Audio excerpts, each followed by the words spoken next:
आपसे पहला सवाल है कि किन मुद्दों पर चुनाव केंद्रित है और कौन से क्षेत्रीय और राष्ट्रीय विषय अहम भूमिका निभा रहे हैं। तो आदाब। जहाँ तक मौजूदा चुनाव की स्थिति का सवाल है,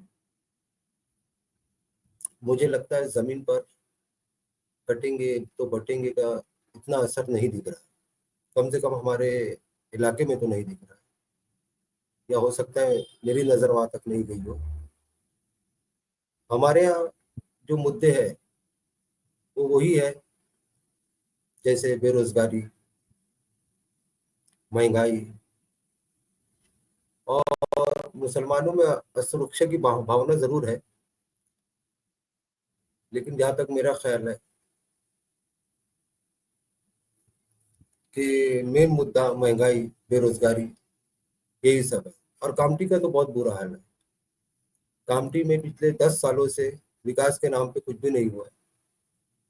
तो मुझे लगता है कि इस बार का मुद्दा यही रहेगा, महंगाई, बेरोजगारी वगैरह वगैरह। आपसे दूसरा सवाल है कि इस बार के चुनाव में उम्मीदवारों की व्यक्तिगत छवि, उनके वादे और उनकी पिछली कार्यशैली किस प्रकार मतदाताओं को प्रभावित कर रही है।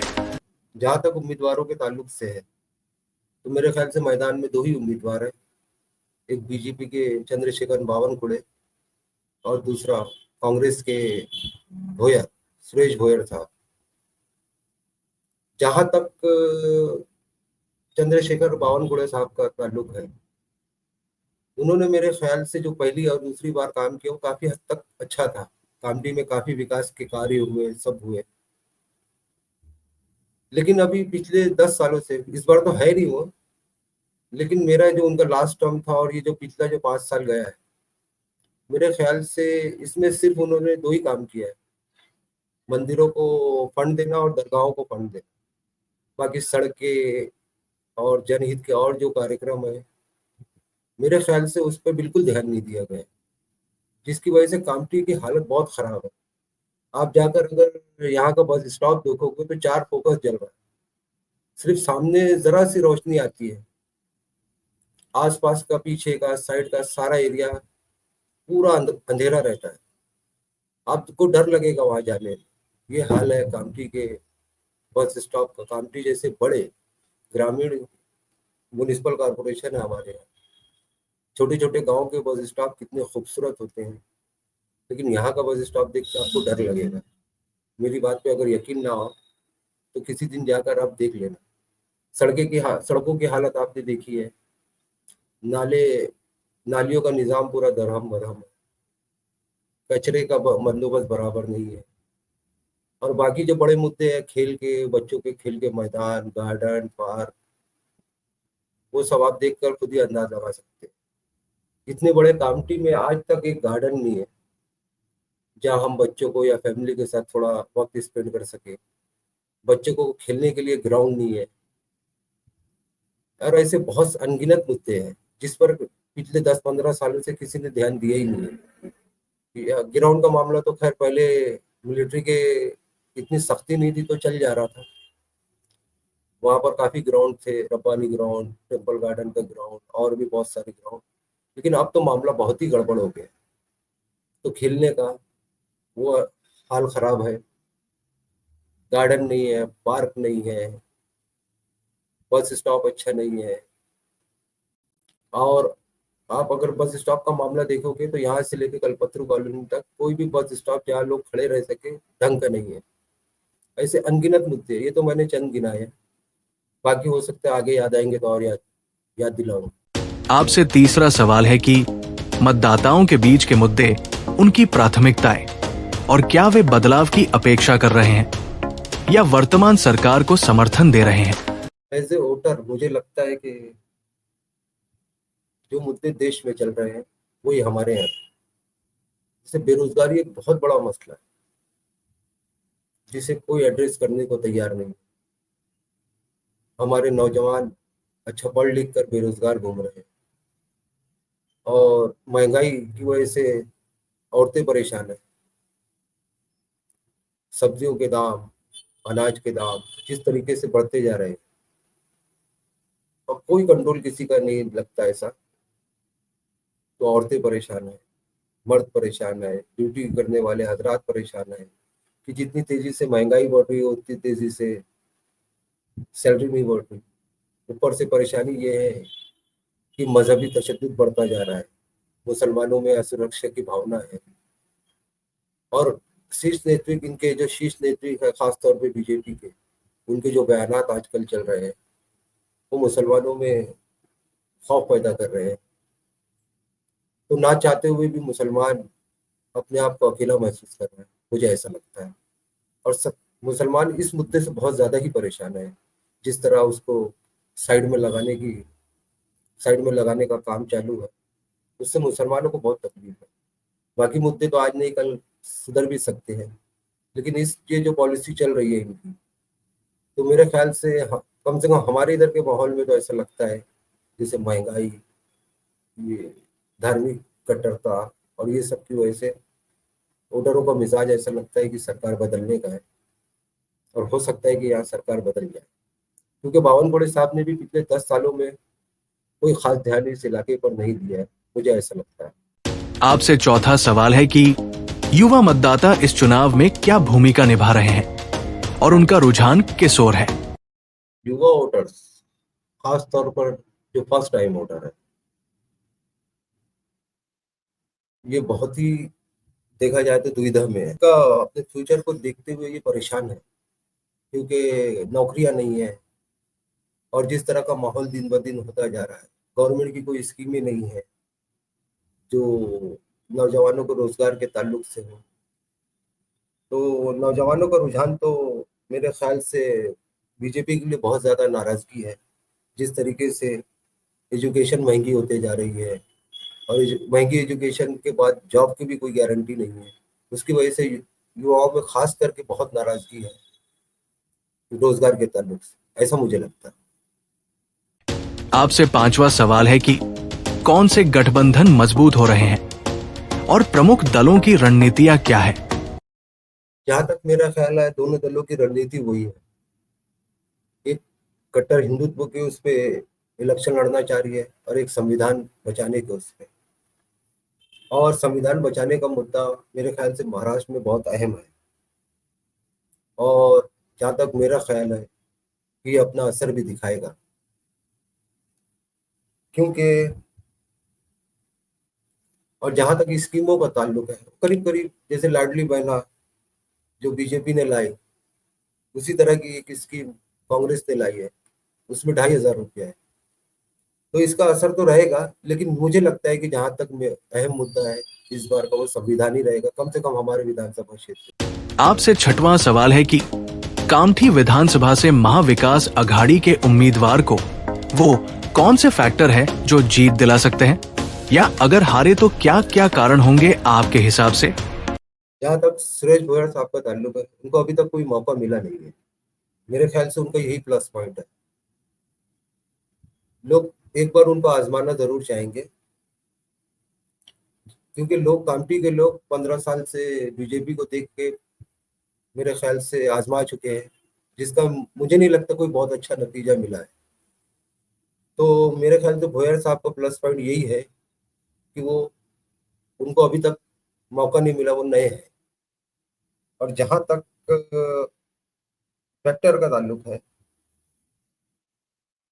तो जैसा मैंने अपने पहले ही कहा कि जो संविधान का मुद्दा है और जो बीजेपी के मुद्दे और संविधान के बीच में ये लड़ाई एक तरीके से आकर रुक जाएगी, तो मुझे लगता है आखिर में इसका एडवांटेज जो है वो भोयर साहब को मिलेगा। और जहाँ तक हारने की वजह, तो मुझे लगता है जो यहाँ से जो आज़ाद उम्मीदवार है वो बहुत ज़्यादा खड़े हैं।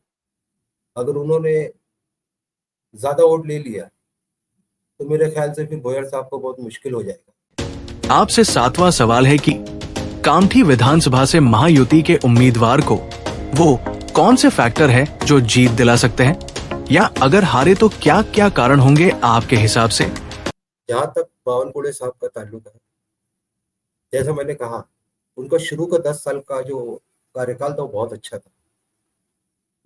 उनमें किसी तरह का कोई भेदभाव नजर नहीं आता था, और उनका ज्यादा जो फोकस था वो विकास के कार्यों पे था।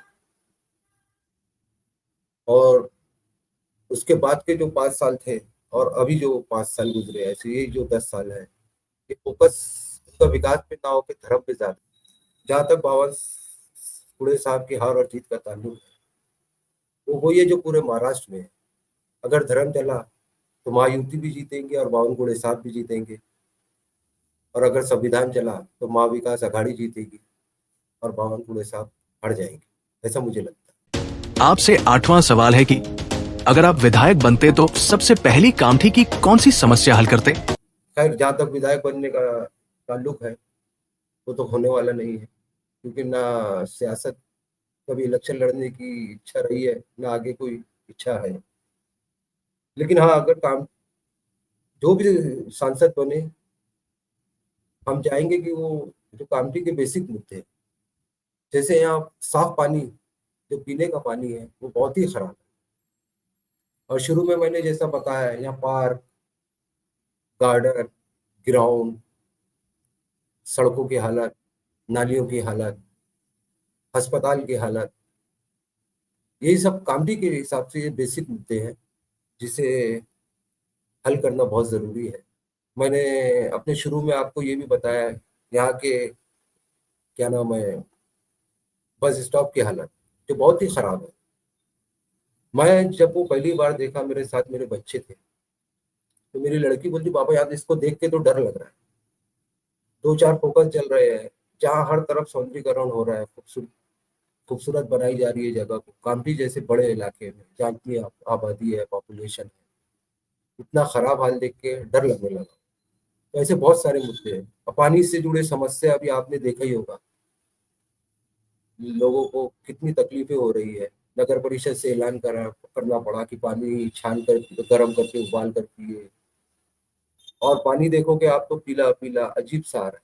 कहीं कोई सुनवाई नहीं है, कुछ नहीं है, और सालों से कोई ध्यान नहीं दे रहा है सब पे। ऐसे ये जो बेसिक मुद्दे हैं, खासतौर पे ग्राउंड, पार्क और ये सब जो है, मेरे ख्याल से पहले इसको एड्रेस करने की जरूरत है। और यहाँ के अस्पताल को खास तौर पे बड़ा बनाना चाहिए, क्योंकि हम पर आसपास के बहुत सारे गांव वाले निर्भर हैं, जो कामठी में गांव आते हैं, उसमें भी कोई अभी तक इम्प्रूवमेंट नहीं हुआ है। सीजर की फैसिलिटी आई तो है, लेकिन वो भी कभी होती है, कभी वो रिफर कर देते हैं। तो बहुत सारे प्रॉब्लम है। हॉस्पिटल कम से कम इतना हो जाना चाहिए था कि आसपास के गांव और उसकी वो जरूरत को पूरा कर सके, जिसमें अभी भी वो कासिर है, अभी भी पूरी नहीं कर सकता।